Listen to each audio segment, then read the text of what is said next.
Coaching with confidence. How do you do it? What do you do? How do you get better? We're going to break those things down right now. We coach football, soccer, you might call it soccer where you are, but it's the same for any sport, or even kids' activity. You know, it might be an arts activity, a dance class, whatever it may well be. How do you lead a session that portrays confidence? And it's tricky when you're starting out and it's your first ever session. But we need to have kind of a fundamental sort of starting and how you can increase that confidence the more sessions you do. And there's so many examples I could give from our own football school. There's an example about different people and their journey, about their confidence.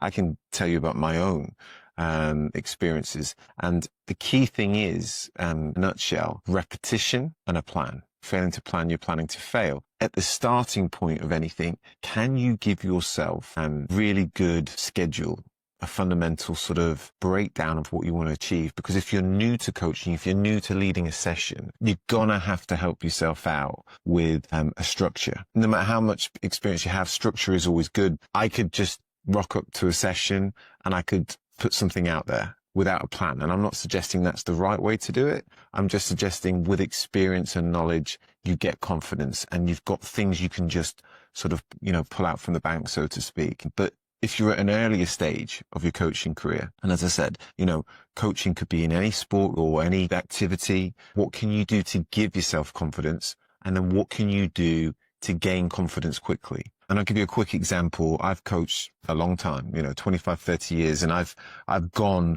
through peaks and troughs of different confidence levels in my own ability, in my own belief. And the thing that is apparent is that when you stop a habit or a regular sort of system that you have in place, it gets trickier to then implement the same thing with confidence. So the recommendation here is try and have a set schedule that you can keep to consistently. And then what you can do is build confidence naturally from there. So what we want to try and do is just give you a quick snapshot into 2 or 3 scenarios, okay? I'll give you one scenario where you're like a new coach or new to leading a session, and another where maybe you've got experience, but you still have these kind of, imposter syndrome sort of experiences where you feel like, should I be doing this? I know I can do it, but am I good enough? And, who's watching and blah, blah, blah. So there's 2 different things to tackle, but let's just break it down with the first option. Let's just say you're quite new to leading or even assisting a session. You might have feelings of self-doubt. You might have feelings of who's watching, what they're going to be critical about. The first thing I would suggest, and I'll go to kids' activities in this instance, is most parents just want their children to have fun. Of course, they want them to develop, I'm sure. But unless you're doing something terribly wrong, you should be fine. So don't overthink it is number one. And if you're new to a session, I'd like to think the person leading the session is going to help and assist you along the way. What we try and do at Footy School, for example, is first session someone comes in, they don't do anything. I don't want them to do anything. I want them to walk around, some encouraging words to the kids. It might be, oh, brilliant. Well done. Keep that going. Great shot. Do that again. Can you show me that again? That kind of stuff. Not actually lead in any way a session. They might just be introduced by showing some sort of personable skills, asking what the child name is, and fundamental basics like that. So they don't have the cameras on them. And the cameras, as in, they don't have the leaders on them of the session. They don't have the parents watching them.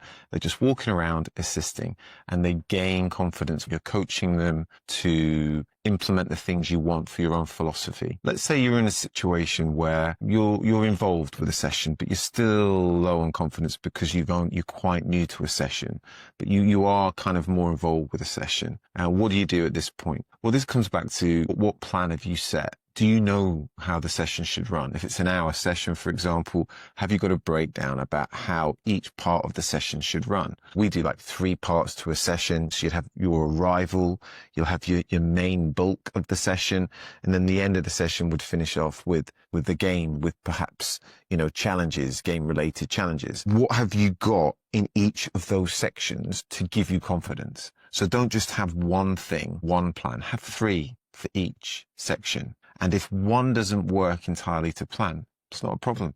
I always say to the coaches, especially with our younger kids, come to the session with an idea. Let's give it a go.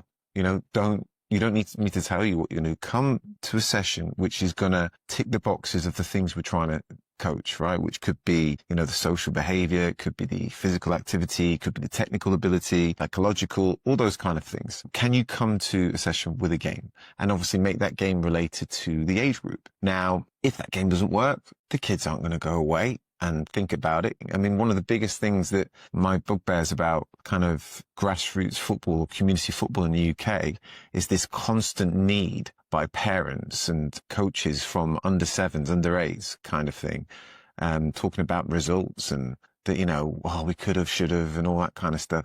The kids will move on. It's about playing. It's about the game time. We develop them. Of course, we want to be in a situation where we get good results. But when they're so young, it's not what it's about. It's about coaching the fundamentals of the game, right? So we want to be in a position where we've got the kids engaged. And if we're doing an activity and it doesn't quite work out, we're ready with another activity that we can do. So the planned 5 to 10 minute activity might only be 3 or 4 minutes. We've done 1 repetition of something instead of 3. You can adapt. But by having a plan with almost fail-safe measures to what you're doing in play, you're giving yourself confidence for another opportunity if it doesn't quite work out. So that goes back to planning, doesn't it? Get yourself in a situation where you can have that stuff in the bank, in the kitty, ready to use should you need it. Now, if you're somebody that has coached considerably, and let's just flip this the other way for a second. Say you've got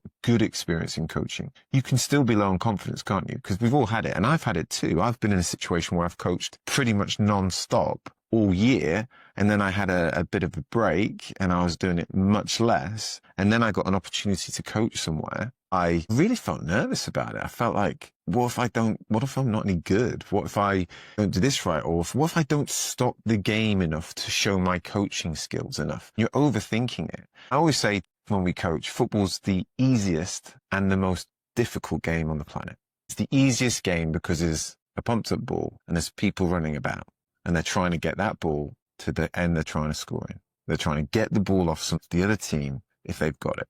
It's very simple when you think about it. So it's like anything. If you can step out of the kind of focus of the issue you're creating and you step away a second, it's just a game of football, right? So that's what I had to do. I had to be in a situation where I was like, just go and coach football, So if you have a pause in a situation, in a regular activity, it does make confidence an issue. Again, I come back to, do you have a plan, but not just 1, but do you have 3? And it's the rule of 3, always have 3 things instead of 1. It's as simple as that. So that you've got this extra confidence in yourself that if you had a plan A and then you looked at the coaching session you're about to do or the group of people you're about to lead or coach, and you just think, do you know what? I don't think they could do that. Or you might think that's too easy. You've got a plan to do another thing straight away. So I can't recommend that enough. Whether you're new to coaching, whether you're experienced to coaching, confidence can change at any point. The best way to lay a foundation for your confidence is habit and a plan.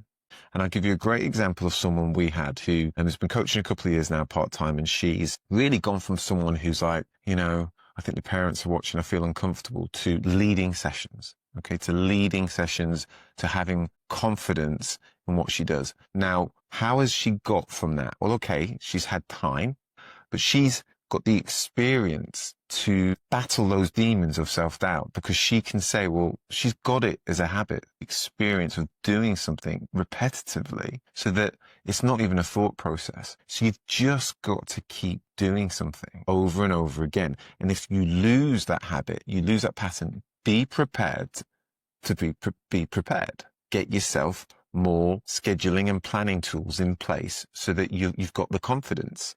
What do you do if you get in a situation where you're criticized? What do you do? Does that knock your confidence? That's something we're going to go into in another video about what to do when you get a confrontation or you get challenged. This could be by players, could be by parents. I'm going to go into that. But again, the link to confidence is, if someone says something negative to you, you need to be ready to adjust to that pattern. I've had people say all kinds of things to me. I don't care, but that's experience, right? And That's not to suggest that I don't care if someone's got a valid point. I'm talking about this line of, are they talking nonsense, or are they talking about something that we really need to kind of consider and have an open sort of communication channel on? Experience gives confidence. Confidence comes from experience. And when you don't have the experience, what you need to do is fundamentally have a plan in place that gives you every opportunity to gain confidence. Because we're all human, right? We all can get our confidence knocked. But if you can go into whether it's your first session or your 5th session with a plan, a full plan of how each stage of your session is looking, if you can go into it knowing every bit of detail that you can possibly look at, from what your numbers like, do you know, has your communication be good in the lead up to the session? You know, is your venue hire communication on point? Is everything about what you've got organized sorted out? And if that's the case, and you can literally go in, are you arriving at a session on time? Not just on time, but in a way where you're early and you can just lay the cones out or whatever you got to do and really kind of be ready for whatever comes your way. You will get the confidence because you don't need to think about all the possible things that could go wrong because you're covered. All right. What do you think regarding confidence? What's the biggest thing that you've had that's knocked your confidence, or is confidence stopping you from trying something new, like leading a session?